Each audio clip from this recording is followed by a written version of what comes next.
নমস্কার বন্ধুরা, আশা করছি সবাই ভালো আছেন। আমিও ভালো আছি।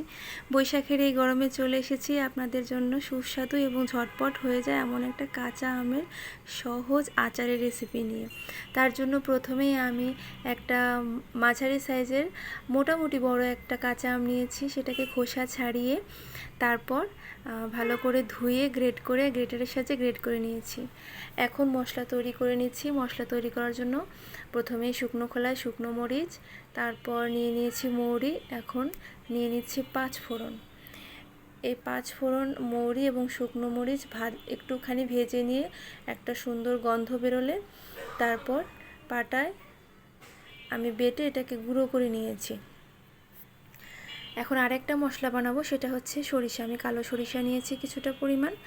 এটাকে একটুখানি ভেজে নিয়ে তারপর আবার গুঁড়ো করে নিচ্ছি। মশলা রেডি করে নিয়েছি। এখন চলে যাচ্ছি আচারের রেসিপিতে। তো আমি ওই গ্রেট করে রাখা আবার রস হাত দিয়ে আমি চিপে রেখেছি, দেখেছিলেন ওটাকে, সেই আমটাকে নিয়ে নিয়েছি। তার মধ্যে পরিমাণ মতো লবণ আর চিনি দিয়ে দিয়েছি, আর যে মশলাগুলো রেডি করে রেখেছিলাম সেগুলোও দিয়ে দিচ্ছি।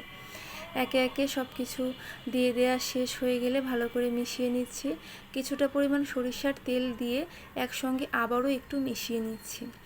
এবার আমি একটা কাচের পাত্র নিয়ে নিয়েছি। মশলা সহ এই আম আমি সেই পাত্রে রেখে দিলাম।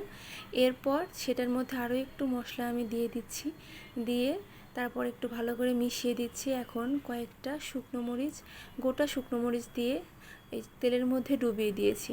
এখন আমার যেহেতু বয়ামের গায়ে লেগে আছে একটু আচার, সেটাকে ভালো করে টিস্যু দিয়ে মুছে পরিষ্কার করে নিলাম। রেডি হয়ে গেছে সুস্বাদু, সহজ এবং ঝটপট তৈরি হয়ে যায় আমের আচার। অবশ্যই আপনারা ট্রাই করবেন। ধন্যবাদ বন্ধু।